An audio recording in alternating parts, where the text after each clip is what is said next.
नमस्कार। और आज वीकेंड है, शनिवार है। आप लोगों में से बहुत सारों ने अपने घर पर टाइम गुजारा होगा क्योंकि ऑफिसेज की छुट्टी थी और बहुत कुछ घटनाक्रम है आज हमारे पास बताने के लिए आपको कि क्या कुछ सवाई माधोपुर और गंगापुर सिटी के आसपास घटनाएं घटित हुई। सबसे पहले आज आपको रिपोर्ट देंगे कोरोना को लेकर के, कोविड-19 की क्या सिचुएशन है अभी गंगापुर सिटी या सवाई माधोपुर ज़िले में।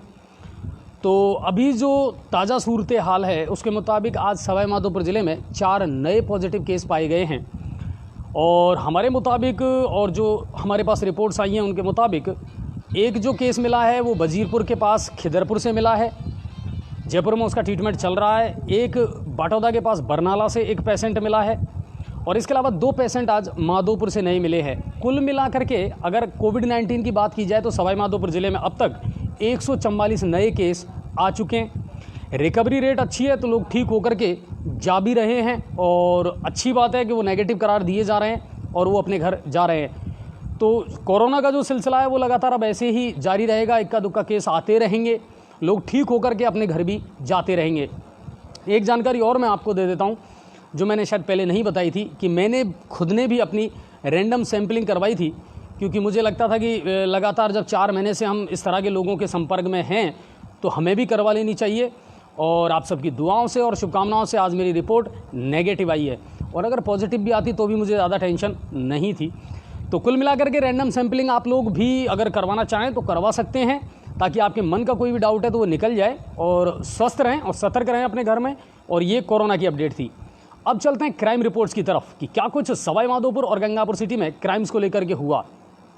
सबसे पहली खबर जो हमने सुबह चलाई थी हमारे न्यूज़ पोर्टल पर, सवाई माधोपुर के सूरबाल थाने के अंतर्गत कोटा लालसोट मेगा हाईवे पर आज ट्रक और बस में आमने सामने की भिड़ंत हुई और उसमें बस में सवार 9 सवारियां जो हैं वो गंभीर रूप से घायल हुई। सूरबाल थाना प्रभारी राम सिंह यादव को इसकी सूचना मिली। मैं जाब्ते के वो मौके पर पहुंचे और घायलों को जिला अस्पताल भिजवाया जहां उनका ट्रीटमेंट चल रहा है। तो ये क्राइम की एक रिपोर्ट थी। गंगापुर सिटी से क्राइम की क्या रिपोर्ट रही वो मैं आपको बता देता हूं कि आज रात एक घटना हुई गंगापुर के पास में जैतपुर की ढाणी में। एक देवर के द्वारा अपनी ही भाभी पर चाकुओं से ताबड़तोड़ वार किए गए।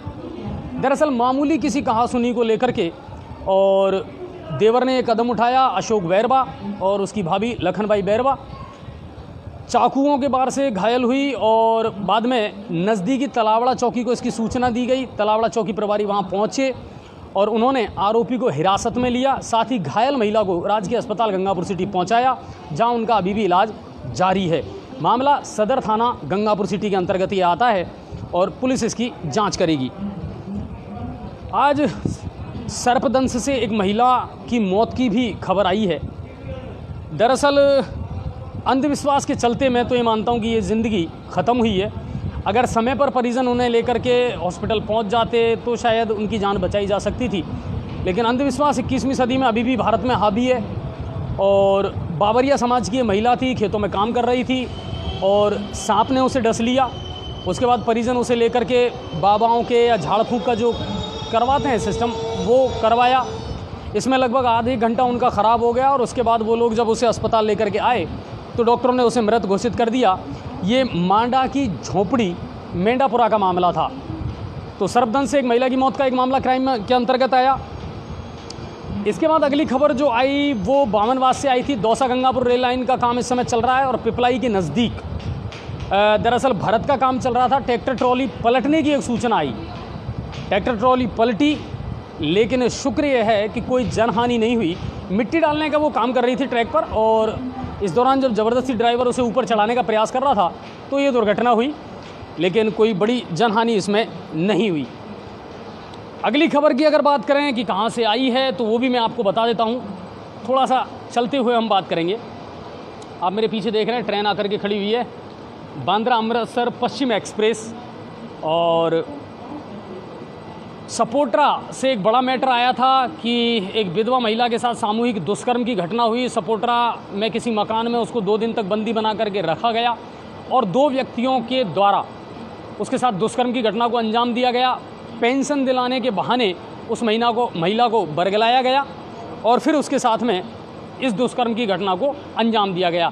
हालांकि करौली पुलिस जो है वो इसकी जांच कर रही है। अनुसंधान टीम जो है वो इसकी जांच करेगी पूरी और आगे की कार्रवाई की जाएगी। अब ये तो थी क्राइम की रिपोर्ट। अब देखते हैं अगली खबर क्या है और अन्य किन क्षेत्रों में क्या क्या काम हुआ है। तो कल रात को हमने एक लाइव आपको दिखाई थी उदय मोड़ थाने से लगभग 10 बजे बाद में, और मामला ये था कि ट्रक यूनियन और व्यापारियों के बीच में एक विवाद है और वो विवाद लगातार बढ़ता जा रहा है और पुराना विवाद है। इस विवाद को अच्छी तरीके से हम समझेंगे हमारे सीनियर पत्रकार पदम जी से। पदम जी, कल आपने और हमने कवरेज भी की थी रात को और लाइव भी उसको चलाया था। आखिर ये मैटर है क्या? इन ट्रक यूनियन और नई मंडी के व्यापारियों का हर दूसरे तीसरे साल ये किराए बढ़ाने की मांग को लेकर विवाद होता है, जबकि व्यापारियों को यह कहना है कि ये जो इनकी यूनियन बनी हुई है, उनका अध्यक्ष का कहना है ये सरासर अवैध रूप से बनी हुई है और हम स्वतंत्र रहें, हमारा माल हम किसी से भी मंगवाएं, इन्हें कोई आपत्ति नहीं होनी चाहिए। जबकि ट्रक यूनियन अध्यक्ष का कहना है कि हमारी ये 50 साल से यूनियन रजिस्टर्ड है और बराबर काम कर रही है और हम उचित दाम पर ही मतलब क्या किराया भाड़ा लेते हैं और मंडी समिति द्वारा हमें मतलब क्या बदनाम किया जा रहा है और हम उचित रेट पे ही इसका पैसे लेते हैं। कुल मिलाकर के परिवहन को लेकर के ये मामला है। दरअसल व्यापारी चाहते हैं कि जहां हमें सुविधा होगी, जो सस्ता मिलेगा, हम उस परिवहन का उपयोग करेंगे। ट्रक यूनियन का कहना है कि जब हमारी यूनियन बनी हुई है तो फिर आप लोग बाहर के जो परिवहन के साधन है, ट्रक हैं, उनका इस्तेमाल क्यों करते हैं, आप ये किराया हमें क्यों नहीं देते। तो ये एक विवाद है। इस मामले में रात को जैसा हमने आपको दिखाया था कि एक ट्रक जब माल लेकर के जा रहा था तो उसके साथ कुछ लोगों ने तोड़फोड़ की, बाद में उसको लाया गया उदय मोड़ थाने में। इसी बात को लेके 2 मुकदमे दर्ज हुए हैं, एक वजीरपुर थाने में दर्ज हुआ है, एक उदय मोड़ थाने में मामला दर्ज हुआ है। इस बात को लेकर के हालांकि ट्रक यूनियन ने पूरी तरह से इनकार कर दिया है कि कल जो ट्रक के साथ में तोड़फोड़ की गई थी या ड्राइवर के साथ जो मारपीट की घटना की गई थी उसमें ट्रक यूनियन इन्वॉल्व नहीं है, यानी ट्रक यूनियन का कोई लेना देना नहीं है। कल पुलिस के जितने भी आला अधिकारी थे वो रात को भी वहाँ मौजूद थे। एडिशनल एसपी हिमांशु शर्मा जी हैं या DYSP कालूराम मीना जी हैं, वो भी वहाँ मौजूद थे। व्यापारियों का भी एक दल वहाँ मौजूद था, आपसी समझाइश की जा रही थी। उसके बाद फिर आज दोबारा इस मामले को प्रयास किया गया सुलझाने का। इधर ट्रक यूनियन कार्यालय पर उनकी मीटिंग हुई, आप मंडी अध्यक्ष के सारे उनका ये कहना था कि हम जो भी रेट लेंगे उचित रेट लेंगे, आगे से जो पुरानी रेट पे हम काम करने के लिए तैयार हैं। और जबकि उनका कहना है कि अभी इसका पटाक्षेप तभी होगा जब विधायक महोदय गंगापुर सिटी आ जाएंगे। अब सारा काम विधायक रामकेश मीणा के ऊपर निर्भर है। कुल मिलाकर विधायक साहब इस समय गंगापुर सिटी विधानसभा में मौजूद नहीं हैं, अपनी सरकार बनाने में तुले हुए हैं।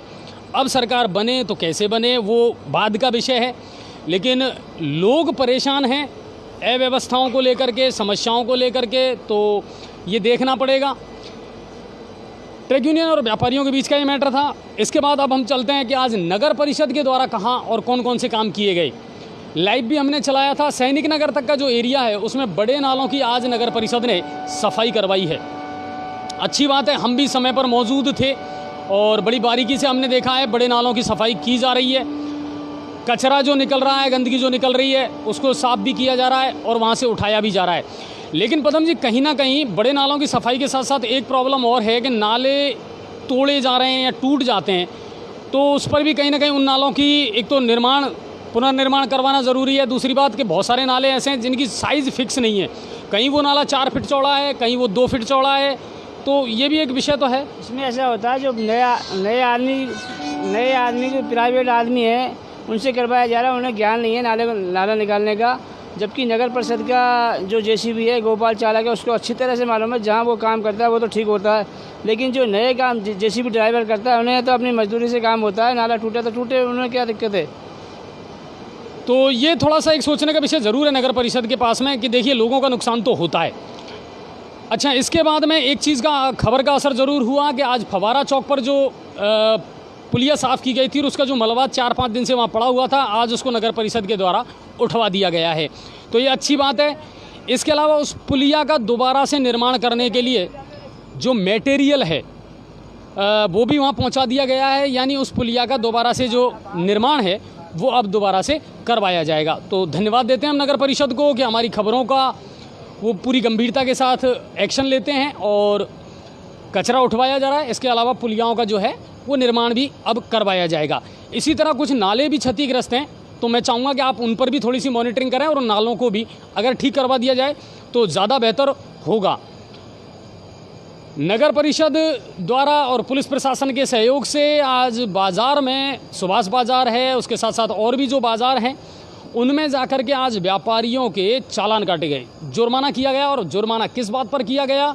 जिन्होंने मास्क नहीं लगा रखा था या जिन व्यापारियों ने अपनी दुकान में 5 से अधिक लोग बिठा रखे थे, यानी ग्राहकों की संख्या अगर 5 से ज़्यादा थी तो उनके खिलाफ भी कार्रवाई की गई और उनके खिलाफ 200 रुपये का जुर्माना भी आज नगर परिषद के द्वारा लगाया गया और पुलिस प्रशासन ने उनका सहयोग किया।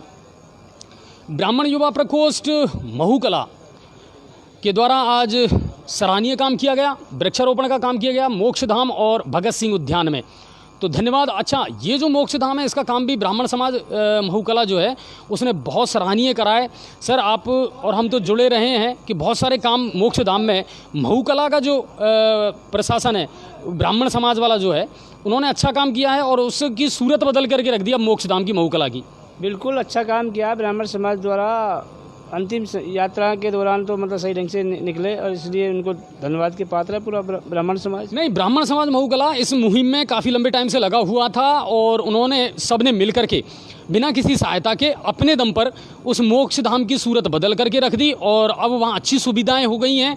और देखिए, अच्छा है, आप हर चीज़ के लिए अगर प्रशासन का मुंह ताकते रहेंगे तो शायद कहीं ना कहीं डिले होगा, लेकिन अगर आप अपने स्वयं ज्ञान से कोई काम करेंगे एक साथ मिलजुल करके तो अच्छी पहल है और धन्यवाद का पात्र है ब्राह्मण युवा प्रकोष्ठ महूकला। और अब बढ़ते हैं अगली खबर की तरफ कि जलदाय विभाग की लापरवाही का एक लाइव आज पदम जी ने चलाया था। पदम जी, 4-5 दिन हो गए उस मैटर को और आप लगातार मुझे आश्वासन देते आ रहे हैं कि मेरी बात हो रही है वहाँ और वो लोग ठीक करवा देंगे। अब तक क्या पोजीशन है? बराबर प्रशासनिक अधिकारी थे वहाँ के एक्शन साहब रामकेश जी मीना, बराबर उन्होंने जाके दौरा भी किया और उन्होंने कहा कि धीरज जी मीना है इसके इंचार्ज, उनको हमने बता दिया गया। लेकिन उनके द्वारा क्या है, ये बंदरिया वाला जी पर कई जगह क्षतिग्रस्त थी राइजिंग लाइन, उनको ठीक करने में उनका ये कहना था कि उनको ठीक करने में टाइम लग गया। कल उसको हर हालत में इसको ठीक करा दिया जाएगा। धीरज जी, बहुत सारा पानी व्यर्थ बह रहा है उसमें और प्रशासन को बिल्कुल ध्यान देना चाहिए, जलदाय विभाग को। व्यर्थ पानी तो बह ही रहा है, लेकिन कॉलोनी इसके कारण कॉलोनी में वासियों में अंदर पानी नहीं जा रहा, उनमें तराई पानी की मची हुई है और वहीं रास्ता का ब्लॉक भी हो रहा है। और लोग और सबसे बड़ी बात तो है, 3 दिन पहला जब मीडिया ने ये मामला उठाया था, जी न्यूज़ पोर्टल गंगापुर सिटी ने मामला उठाया था, तो वहाँ पर जाके चले गए कुछ कर्मचारी और उन्होंने जाके गड्ढा खोल दिया। अब उस गड्ढे के अंदर पानी भर गया और कोई भी राहगीर अगर मोटरसाइकिल वाला है कोई वाहन फंस गया तो उसकी मतलब घायल होना निश्चित होना उसका तय है। अच्छा, एक बात और है कि नालों की आप सफाई करवा रहे हैं, फेरो कवर वगैरह आप तुरंत लगवाए हैं तो अच्छी बात है, लेकिन 2 पॉइंट ऐसे हैं जिन पर भी नगर परिषद को कहीं ना कहीं गौर करना पड़ेगा। और वो है, एक तो ये जो जाल हैं, टूटे हुए जाल जो हैं, कई जगह ऐसा है कि पता ही नहीं चल रहा पानी भरने के बाद में और लोगों के उसमें एक्सीडेंट की संभावनाएं रहती हैं। एक नगर परिषद के अधिकारियों से ये कहना, जो नालों की सफाई हो रही है उनके द्वारा फेरो कवरों को हटाया जा रहा है। फेरो कवर के हटाने के बाद सफाई तो कर दी जाती है, लेकिन उन फेरो कवरों को ढका नहीं जा रहा। अब बरसात का मौसम है, नाला पानी भरने के कारण नज़र नहीं आएगा और लोग बाग उसमें गिरेंगे, उसका शिकार होंगे। इसलिए नगर परिषद के अधिकारियों से हमारा निवेदन है कि उनको जैसे ही नाला साफ करें तुरंत हाथ उनको ढका भी जाए। ये बहुत बड़ा मुद्दा है और बिल्कुल नगर परिषद जब आप अपना काम कर रहे हैं तो उसको सिस्टम से करें तो ज़्यादा बेटर होगा और लोगों को सुविधाएं देना कहीं ना कहीं आपका भी उद्देश्य है, तो वो सुविधा अगर बेहतर तरीके से दी जाए तो ज़्यादा बेटर है। तो ये नगर परिषद है और सफाई में लोगों को भी सहयोग करना पड़ेगा। आज जब हम खुद वहाँ जगह पर पहुँचे, सैनिक नगर वाला जो एरिया है उसके जब नालों की सफाई करवाई गई तो एक चीज़ हमारे वहाँ समझ में नहीं आई कि बहुत सारा क्षेत्र ऐसा है जहाँ लोगों ने पुलिया जो है वो बहुत छोटी बना रखी है या रैंप निकाल दी वहाँ पर पे, तो अब जेसीबी वहाँ अगर सफाई करेगी तो कैसे करेगी? तो बेवजह का अतिक्रमण ना करें, प्रशासन का थोड़ा सा सहयोग आप करें कि बेवजह की गंदगी वहाँ नहीं करें। और जो निर्माण काम आप करते हैं, अपने घर के आगे सीढ़ियाँ बनाना है या और कोई तरह का निर्माण है, तो उसमें कहीं ना कहीं नियमों का ज़रूर ख्याल रखें, क्योंकि आगे आने वाले समय में जब इनकी सही है कि फायर ब्रिगेड की गाड़ी उसमें आसानी से एंटर हो सके, ऐसे में फिर क्या हाल होगा। तो ये देखना चाहिए और ये लोगों को भी समझना चाहिए कि आप किस तरह सहयोग कर सकते हैं सफाई के मामले को लेकर के। अब आते हैं मौसम पर, तो मौसम का हाल बड़ा ख़राब है सर, बहुत ज़्यादा गर्मी है, उमस है, बारिश नहीं हो रही, बादल दिखते ज़रूर हैं, जमते ज़रूर हैं, मगर वो बादल बिना बरसे चले जाते हैं। हालांकि हमारे पास रिपोर्ट ये आई थी कि बौली के पास में हन्योता जो गांव है वहाँ आज बढ़िया बरसात हुई है, खेतों में पानी भर गया। बारिश का इंतज़ार हमें भी है और आपको भी है। उम्मीद करते हैं अगर जल्द से जल्द बारिश हो जाएगी तो मौसम ठीक हो जाएगा और गर्मी से निजात लोगों को मिल पाएगी। तो ये मौसम का हाल है। विधायक की कमी इस समय लोगों को अखर रही है। विधायक साहब इस समय मौजूद नहीं हैं, इसलिए बहुत सारे काम ऐसे हैं जिनकी मॉनिटरिंग नहीं हो पा रही है। तो देखते हैं कब तक वो आते हैं। और एक पहले भी हमने एक खबर दिखाई थी सीसीटीवी कैमरों की। सीसीटीवी कैमरे जल्द से जल्द शुरू करवाना बहुत ज़रूरी है। सीसीटीवी कैमरों की वजह से क्राइम पकड़ने में आसानी होगी पुलिस को। कल का मैं आपको एक उदाहरण देता हूँ बड़ा छोटा सा, कि नगर परिषद में जब हम गए थे तो नगर परिषद में अंदर जब हम बातचीत कर रहे थे आयुक्त महोदय से, तो बाहर जो पार्किंग थी वहाँ से किसी व्यक्ति की गाड़ी उठ गई, मतलब चोरी हो गई वहाँ से। नगर परिषद में वहाँ सीसीटीवी कैमरे लगे हुए हैं, सीसीटीवी कैमरों को देखा गया, उनकी फुटेज खंगाली गई, मगर बड़े अफसोस की बात है कि किसी के पास उनका पासवर्ड ही नहीं था कि देखें तो कैसे देखें, कौन ले गया, पासवर्ड नहीं था। तो हम बैठे रहे वहाँ और इंतज़ार करते रहे कि शायद कोई चोर नज़र आए जो गाड़ी लेकर के गया है, लेकिन सीसीटीवी कैमरा चालू था मगर उसके पासवर्ड पता नहीं थे। तो कुल मिलाकर के वहाँ कोई ऐसी सामने आ नहीं पाई। हालांकि शुक्र ये रहा कि बाद में वो जो मोटरसाइकिल है वो वापस आ गई, क्योंकि कोई व्यक्ति उसे गलती से ले गया था और वो वापस उसे वहीं रख गया। तो कुल मिलाकर के वो चोरी नहीं हुई। सीसीटीवी कैमरों का मुद्दा पदम जी। सीसी कैमरे का बड़ी विडम्बना की बात है। सीसी कैमरे नगर परिषद के अंदर लगे हुए हैं। चोर मोटरसाइकिल गलती से ले गया था, बाद में उन्होंने जाके कोतवाली थाना में जाके क्वेश्चन भी करवाई और सारा मीडिया नगर परिषद के उस टाइम मौजूद था। लेकिन बड़ी विडम्बना की बात है, उन्हें किसी भी कर्मचारी के पास में पासवर्ड ही नहीं था। तो ये लाखों रुपए के जो लगाए हुए हैं, तो क्या मतलब है इनका लगा कोई जिम्मेदारी तो अपनी निभानी चाहिए। सही बात है। ये देखिए बड़ा मुद्दा ज़रूर है कि सीसीटीवी कैमरे से क्राइम को रोकने में कई बार गंगापुर सिटी पुलिस को मदद मिली है और गंगापुर सिटी पुलिस तो कहीं ना कहीं इस महत्व को समझ रही है। लेकिन जो प्रशासन है, नगर परिषद है, उनको भी समझना पड़ेगा कि जब लाखों रुपए आपने खर्च किए हैं और सीसीटीवी कैमरे किस उद्देश्य के साथ लगाए गए हैं, तो उनको जल्द से जल्द ठीक करवाया जाए। अब बात आती है यातायात व्यवस्था की। शहर की यातायात व्यवस्था इन दिनों कैसी है? यातायात व्यवस्था में कोड में खास का काम कर रहे हैं अनियंत्रित रूप से चलने वाले टेम्पो। कल हमारे पास एक वीडियो आया था सूरसागर से कि एक टेम्पो वाला कम से कम 15 सवारियां भर करके बाबा मिष्ठान भंडार के सामने की ये घटना है, वहाँ से लेकर के जा रहा था। तो किसी सज्जन ने वो वीडियो बना लिया और हमारे पास उसको भेजा था। टेम्पो चालकों में सबसे बड़ी जो कमी है और हम लोगों ने नोटिस की है, बहुत कम टेम्पो चालक ऐसे हैं जिनकी उम्र 18 वर्ष है। ठीक है ना। बहुत कम टेम्पो चालक ऐसे हैं जिनके पास में ड्राइविंग लाइसेंस है। बहुत कम टेम्पो चालक ऐसे हैं जो नियमों का पालन कर रहे हैं। वो कहीं भी टेम्पो रोक देते हैं, कितनी भी सवारियां भर लेते हैं। दूसरी बात, उनका खुद का जो रहन सहन है ना, जो पर्सनैलिटी है, वो ऐसी है कि पता नहीं तेज़ आवाज़ में लाउड स्पीकर चलाना और बेहताशा उनको दौड़ाना, कहीं ना कहीं पदम जी ये बड़ा मुद्दा तो है। पहले लोग वहाँ ये क्या करते थे, पहले रिक्शा चलाया करते थे, रिक्शा या ठेली चलाया करते थे। अब रिक्शा ठेली हो गए बंद, अब मजबूरी में इनको लेना पड़ा टेम्पू, और वो भी ये किराए से चला रहे हैं या मजदूरी पे चला रहे हैं। तो उन्हें इतना तो ज्ञान है नहीं है, कानून की जानकारी नहीं है कईयों को तो, और बिना मार्क्स के भी रहते हैं ये। और इनकी नहीं समस्या, इनकी नहीं है समस्या, ये है यातायात पर कोई इनका नियंत्रण नहीं है। यातायात पुलिस भी क्या करती है, ट्रैफिकों पर चौराहे पर लगी रहती है, चौराहे पर लगी, बस इनका काम सिर्फ चालान काटना ही है। और चालान काटना भी नहीं है, सिर्फ जो भारी जो वाहन आते हैं ना, भारी दूसरी राज्य के, उन पर नज़र रखते हैं और उन पर कब वो आए और उनका कब उनसे चौथ वसूली करें, उनको ट्रैफिक से कोई मतलब ही नहीं होता। कुल मिलाकर के ये है कि डीवाईएसपी साहब से हमारी जब बात हुई थी तो कालूराम जी ने बड़े साफ शब्दों में ये कहा था कि यातायात व्यवस्था को लेकर के वो भी बहुत चिंतित हैं और उन्होंने हमको ये आश्वासन दिया था और वादा भी किया था कि बहुत जल्दी यातायात व्यवस्था में सुधार किया जाएगा। तो अच्छा, कई बार क्या होता है, कई बार हमने भी देखा है पदम जी, हम जाकर के पुलिस वालों से कहते भी हैं कि भाई वहाँ पर ज़बरदस्ती एक ट्रक खड़ा हुआ है या कोई गाड़ी। अच्छा, एक जो बड़े ट्रॉले हैं सीमेंट का माल जो उतारने आते हैं, इनकी वजह से भी ट्रैफिक जाम बहुत होता है और ये दिन के टाइम ही आते हैं। इनका बराबर जो यातायात पुलिस वाले हैं उनसे बराबर कांटेक्ट रहता है। बिना पुलिस के तो कोई एंट्री कर ही नहीं सकता। जब तक एंट्री दे दे तो वो अंदर हो जाए और बिना एंट्री का तो कोई आ ही नहीं सकता। और जो गलती से बिना एंट्री में आ गया, जिसने पैसा का नहीं दिया उसका चालान कर दिया जाता है।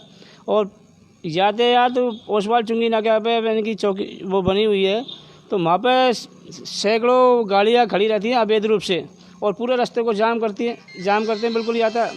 यातायात के पास उनका कोई वो सोल्यूशन ही नहीं है, सिर्फ उनको अपनी बंदी से मतलब रहता है।